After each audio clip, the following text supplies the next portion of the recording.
Assalamualaikum everyone. This is a training for trainers and community members who'd like to offer critical incident stress debriefing, which occurs after a critical incident. So things like death of family members in a school context, but it can also be run to get an intervention to bigger groups of people who might be affected by much larger events like the crisis in Palestine and the attacks on Gaza right now. So this critical incident stress debriefing can be run for children, it can be run for teenagers, it can be run for adults and even the elderly. And you'd be looking at running it in groups of anywhere from 15 students or 15 community members right up to sort of bigger groups of about 25 to 30 group members. The time frame it runs, anywhere for children between 60 minutes and for adults definitely 2 to 2.5 hours. It's quite a slow process and a very supportive process. We're running quite supportive community circles where you are allowing emotion to come up and thoughts and feelings to come up about a critical incident or about direct or indirect involvement in war and it's a really supportive way to allow people to process their emotions and to feel like that they can also move through those emotions towards some type of hopeful or proactive actions. Critical incident stress debriefing has different phases and it's quite a simple process to run. And if you're looking at the handout that I provided for you, it'll take you through and give you specific information about those phases. Phase number 1 is the introduction. It's where you are basically introducing yourself and where debriefing rules are explained and participants and their roles in the crisis are identified. You'd be giving really specific information around the facts around the incident, but you'd also be giving really structured information about what this process is. So you might say, for example, thank you for joining our debriefing circle today. This is a really structured process to have you explore how you might have been impacted by the incident or crisis. Hopefully everyone will have some time to respond to the questions that I raise today. Today there's going to be a lot of listening to each other. Please be supportive of other people's sharing and respectful of their sharing, and that you yourself do not need to share. So not everyone in our debriefing circles need to share. Some people could just be there to listen and to affirm that it's okay to just listen. If you feel emotional during the session, there are boxes of tissues around, and you can also leave the room and come back to the circle if you need to. And I might point to supportive people that I have in the room that assist me to care for people who might get a little bit heightened or emotional in the group. Someone silently crying is not an issue. We can keep them in the group. If someone, is quite triggered, they might need to just leave the room for a moment or be quietly reassured, in the corner of a room. Phase number 2 is the fact phase. This is where details of the event, a specific critical incident, or questions are, questions that might, be addressed about what happened or what's happening. And in the form of a very specific event, you might speak about who was directly impacted. And for a much broader event or a much larger scale event like the crisis in Gaza and the attacks on Gaza, we might give events like the date that it might have started, or perhaps a little bit of historical context if that's required. But also, it could be around numbers of people injured, but it depends on who are the participants in your group. If you have specific people in the group who are directly affected, they might have relatives in Gaza who are directly affected, or they've got members of their family that have passed away, then more specific information might be given.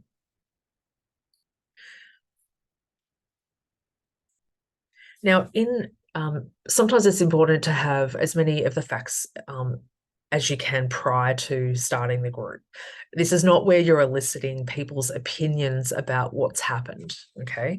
It's just more of a listening phase for the clients or for the participants in the group.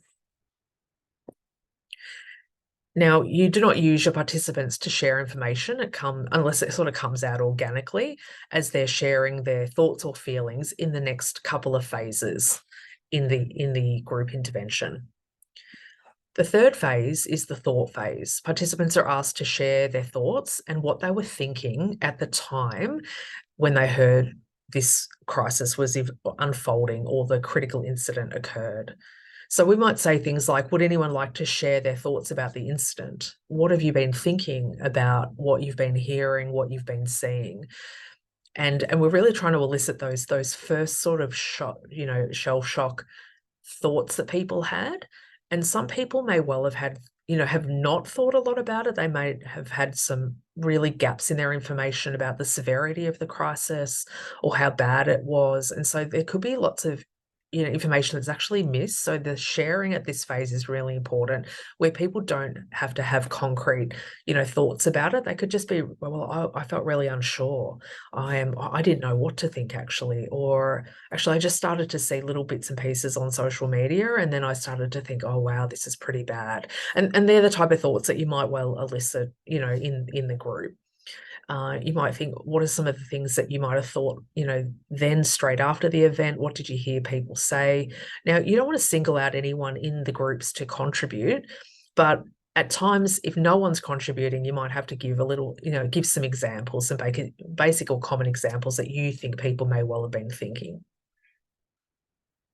There's going to be no right or wrong to what people are thinking about it. And your job there as a facilitator is actually just to start to empathize, nod your head, keep engaged with the people that are speaking. And during this phase where you've got active contribution from your participants in the debriefing sessions, you just want to, as a facilitator, watch people's reactions. So if one person's speaking, you just want to scan the group for everyone's reactions and to see whether you've got head nods, whether you've got resonance, with the group. You might have some head shakes, or, just start to watch people's micro cues and their sort of expressions on their face for how they're starting to resonate with what type of information is being shared in the group. In phase 4, we're looking at the reaction phase from an emotional point of view. So participants will be given the opportunity to identify the most difficult part of the event or events for them and share emotional responses. For you as a facilitator, this is definitely probably the bit where you need to be very switched on, very in tune with how your body's resonating with what's being expressed in the group, and keeping yourself settled and calm. You yourself might want to have a glass of water, and by all means feel empathic for the people who are in the group, but your job is to really hold and contain and allow this emotion to come up through the group and be processed. This is where you sort of want to try and elicit responses like, well, when I heard about the incident or the crisis or the attacks, I was shocked, or I felt immediately numb, or I was so scared, or I'm just anxious all the time, or I feel guilty. So there's going to be no right or wrong emotions and feelings that are going to come up. And what can be very helpful is sometimes when people do experience emotion, they don't know what to call it, because it can be lots of different things. And if you can refer to the emotion or feeling word vocabulary handout that we have on the website, that's a really good printout to give to clients who are participants who are in the groups, to, if that's in front of them, it can help them to go, yeah, that word there, that resonates, that's what I was feeling, or here's what I'm feeling now.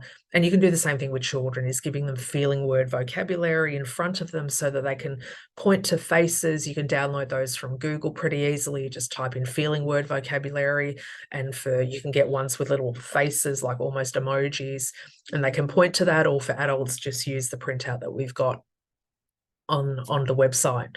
There's also a sensation word vocabulary as well. Some people, including children, won't necessarily feel a feeling, they'll feel a sensation instead of something like a stomach ache, a headache, tension in their shoulders, just feeling generally unwell, dizzy, restless, tired is probably going to be a common one, shaky, so people might use those type of sensation words to describe the feelings as they're hitting their body.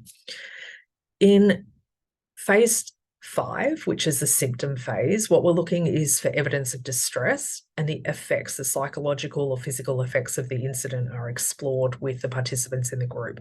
So you might go through a list of common symptoms of grief, loss, and trauma to start the conversation, and to talk about that that's normal, so that when we're experiencing trauma, grief, loss, that experience of those symptomatic emotions or the way that they're coming through as sensations are within the realm of normal for what is an actual abnormal life experience like war or a critical incident, okay?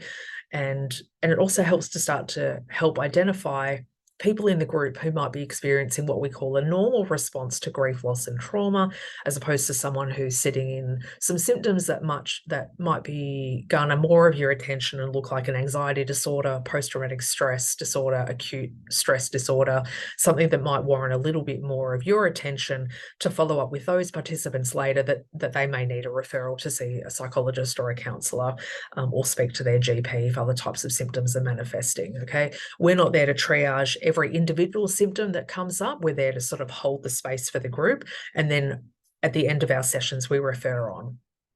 The purpose of this phase is really to normalise emotions and somatic reactions to the trauma.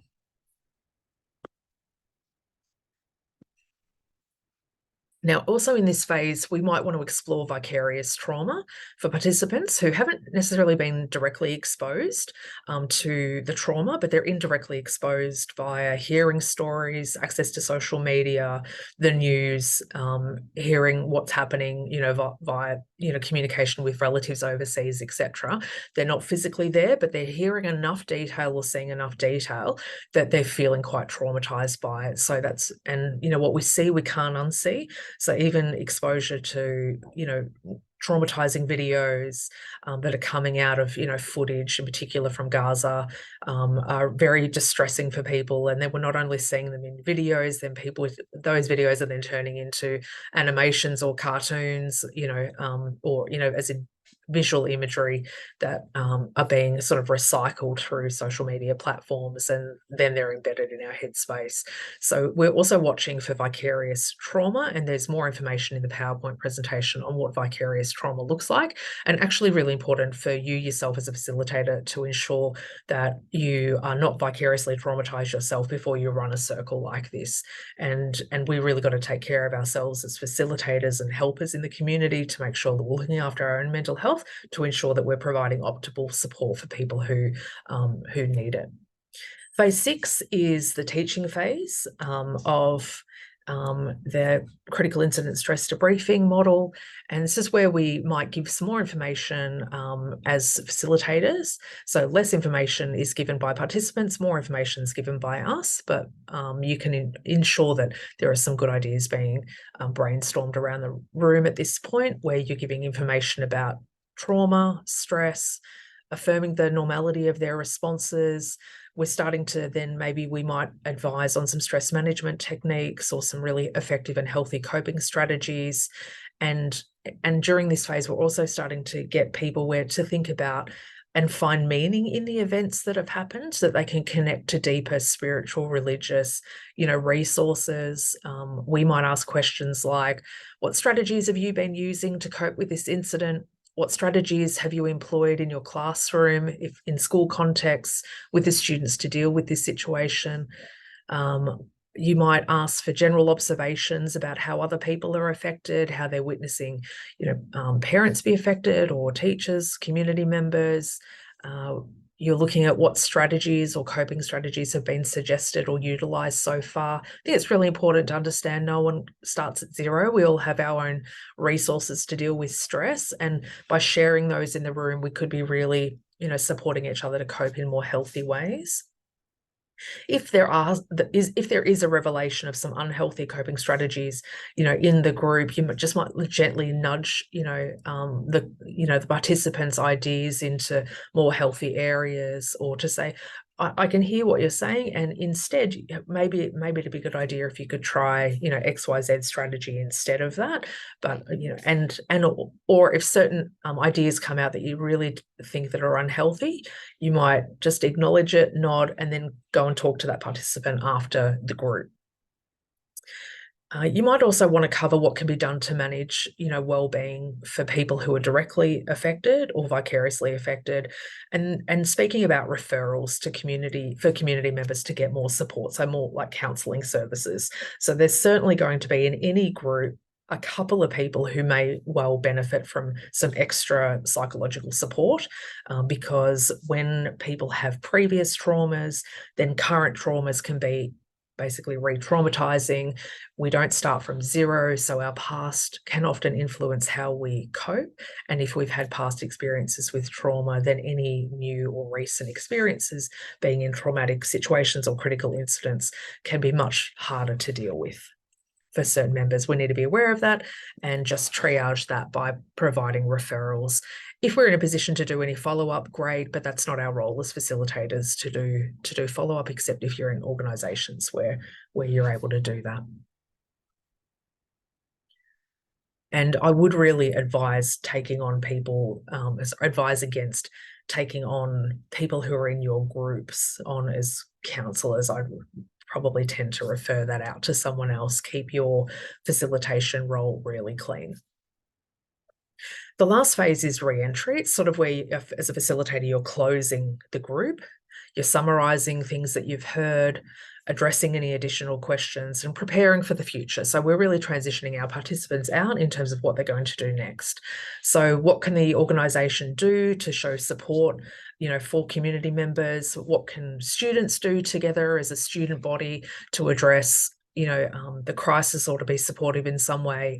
And this is a lovely way where you can start to brainstorm what the community or community groups can do to feel like that they're doing something, to provide some hope or to feel productive, that can garner and protect against sort of feelings of overwhelm or shame or guilt that you're not doing enough in a particular space. So we want to try and activate the strengths of altruism, curiosity, creativity, hope,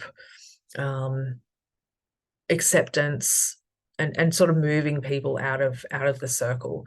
So some examples are things like it could be attending protests, it could be speaking about your feelings with your friends or family members, it could be a positive form of different activism, it could be online, it could be sharing information about conflict. It could be gardening. It could be supporting charity groups. It could be sending flowers to families are directly affected. It could be just going to a Juma prayer that might be dedicated towards victims of the critical incidents. But this is a lovely time where you can ask the group for the group to share ideas with you in different circles. You can have butcher's paper in the middle, and all sort of people can come in and just write down their ideas, and you get people to take photographs of those ideas so that they've got a little memento that they can take away with you. With groups, obviously you've got to the methodology works with both children, adolescents, and adults. So depending on what groups you're working with, obviously, adjust the information so that it's in plain language. You might want to adjust your questions, for younger audiences or audiences with mixed ability.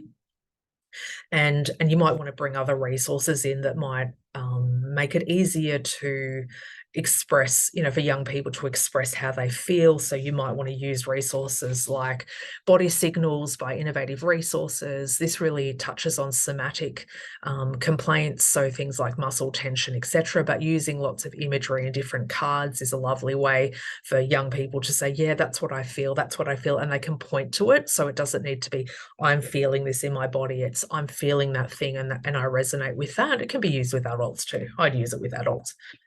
With children, you can also use a product called Bears. So Bear is a lovely way of, utilizing just bear characters that have different facial expressions and different postures to get kids to resonate non-verbally with how they might be feeling or how people are feeling around them.